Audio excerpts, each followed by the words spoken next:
வணக்கம். இது உங்களுடைய ஷென்பாஸ் கிச்சன். இன்றைக்கி நம்ம செய்ய போகிறது ஒரு 1 part ரைஸ், அதாவது வத்தக்குழம்பு சாதம். வத்தக்குழம்பு சுண்ட வத்தல் போட்டு செய்கிற ஒரு குழம்பு.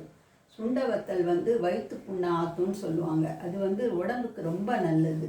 ஸோ அதை போட்டு நம்ம பொடியை போட்டு குழம்பு வைக்க போகிறோம். இப்போது அந்த குழம்பை நம்ம சாதமாகவே செய்கிறோம். அதை வத்தக்குழம்பு சாதம்னு செய்கிறோம். ஸோ இதை நீங்கள் லஞ்ச் பாக்ஸ் இதாகவும் யூஸ் பண்ணலாம். வீட்லேயும் நம்ம சுட சுட சாப்பிடலாம். வத்தலோட கூட்டோட சேர்த்து சாப்பிடலாம். இப்போது நம்ம அதை எப்படி செய்கிறது அப்படிங்கிற செய்முறையை நான் உங்களுக்கு செஞ்சு காட்டுறேன். வாங்க பார்க்கலாம். நான் இன்றைக்கி ஒரு ப்ரெஷர் பேன் போட்டிருக்கேன்.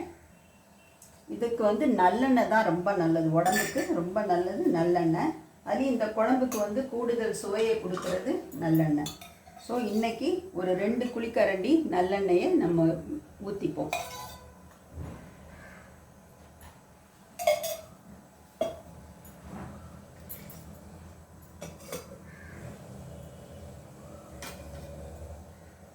அந்த எண்ணெய் சூடானதும் ஒரு அரைக்கரண்டி கடுகு,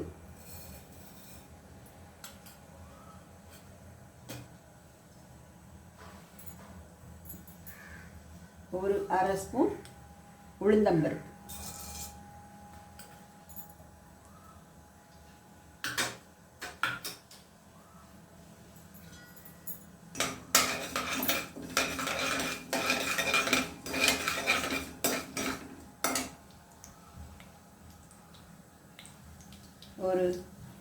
ஒரு டீஸ்பூன் துவரம்பருப்பு,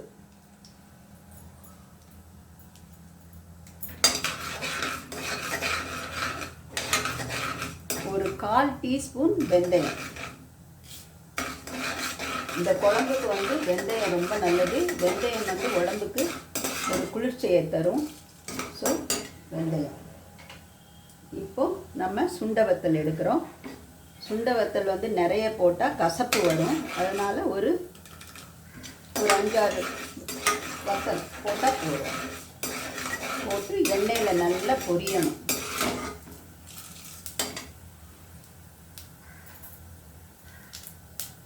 கொஞ்சம் கருவேப்பிலை. இப்போ நான் தீயை குறைச்சிடுறேன். இந்த குழம்புக்கு தேவையான புளிக்குழம்பு தூள். இந்த தூள் 1,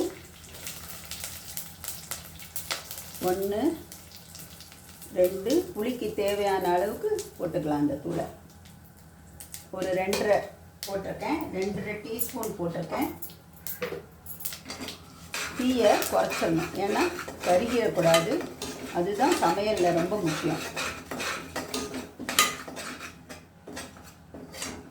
இதை லேசாக வெதுக்கிக்கிறேன்.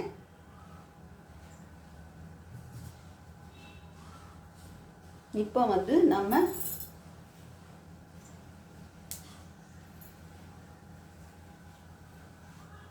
இந்த கப்புக்கு 1 கப் நான் பச்சரிசியை எடுத்து அதை நல்லா கழுவி ஊற வச்சுருக்கேன். ஒரு அரை மணி நேரமாக ஊற வச்சுருக்கேன். இப்போ அந்த அரிசிக்கு தகுந்த தண்ணி விடணும். ஸோ நான் ஒரு எலும்பிச்சம்பழ அளவு புளியை ஊற வச்சு கரைச்சி அந்த தண்ணியை எடுத்து வச்சுருக்கேன். அது எவ்வளவு இருக்குதுன்னு நம்ம மெஷர் பண்ணுவோம். 2 கப்பு,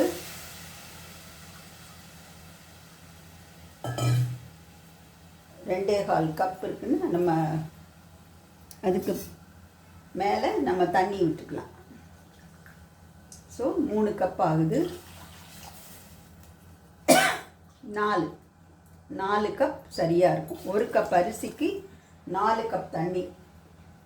அப்போ தான் உங்களுக்கு சாதம் கொஞ்சம் தளன்னு இருக்கும். இல்லாட்டா புளியோதரை மாதிரி கொஞ்சம் விரைச்சிக்கிட்டு இருக்கும். இந்த புளிக்குழம்பு தூள் எப்படி செய்கிறதுங்கிறத நான் ஒரு வீடியோவாக போட்டிருக்கேன். அந்த வீடியோவை தயவுசெய்து பாருங்கள். பார்த்து அந்த குழம்பு செஞ்சிட்டிங்கன்னா நீங்கள் சுண்ட வத்தல் மட்டும் இல்லை, மணத்தக்காளி வத்தல், சீனி அவரைக்காய் வத்தல், எல்லா வத்தலையும் போட்டு இது பண்ணலாம். காய்கறியும் முருங்கைக்காய், கத்திரிக்காயெல்லாம் போட்டு தனியாக குழம்பு பண்ணலாம். இந்த குழம்பு ரொம்ப ருசியாக இருக்கும். இது வந்து என் பாட்டி காலத்துலேருந்து நாங்கள் வந்து வீட்டில் வந்து எல்லா சாமான்களையும் வறுத்து திரித்து ஒரு 3 மாதத்துக்கு சேர்த்து வச்சுப்போம். அதுக்கப்புறம் இந்த குழம்பு தூளை யூஸ் பண்ணுவோம். இது ரொம்ப மணமாக இருக்கும், உடம்புக்கும் ரொம்ப நல்லது.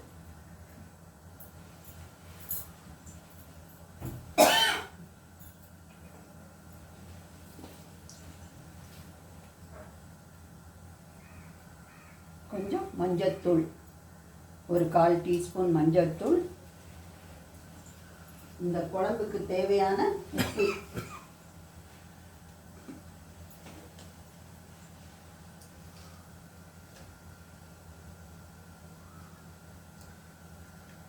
இந்த குழம்புக்கு தேவையான உப்பு.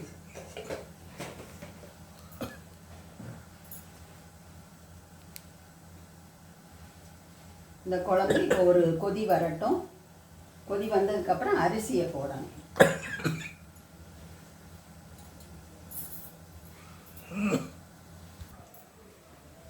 இப்போ நல்லா குழம்பு கொதிக்க ஆரம்பிச்சிருச்சு. இப்போ வந்து நம்ம வந்து 1 கப் அரிசி, இந்த கப்புக்கு 1 கப் அரிசி எடுத்திருக்கேன், பச்சரிசி. அதை வந்து 1/2 மணி நேரம் ஊற வச்சு 3 தடவை கழுவி 1/2 மணி நேரம் ஊற வச்சு வச்சுருக்கேன். இப்போ அந்த அரிசியை நான் சேர்க்குறேன்.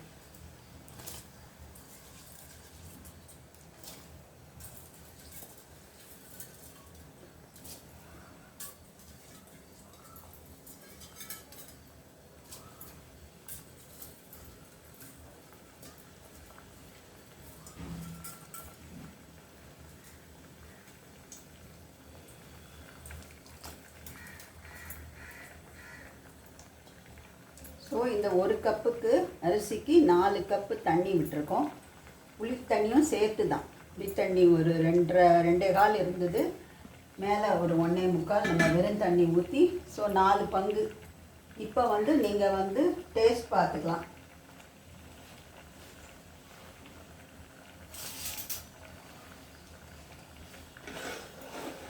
உப்பு புளிப்பு எல்லாம் சரியாக இருக்கா அப்படின்னு பார்த்துக்கலாம்.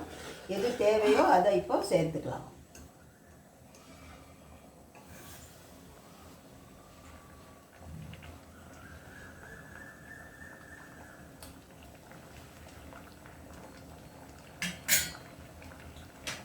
இப்போ நான் கொஞ்சம் வெல்லம் சேர்க்குறேன்.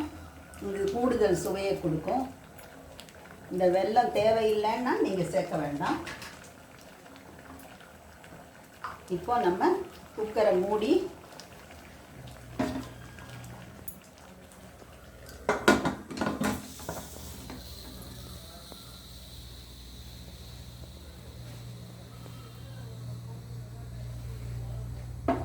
ஸ்டீம் வந்தவுடனே இந்த விசில் போட வேண்டியதான். இப்போ நம்ம வந்து 4 விசில் வந்துடுச்சு. குக்கரை வந்து திறந்து பார்க்குறோம்.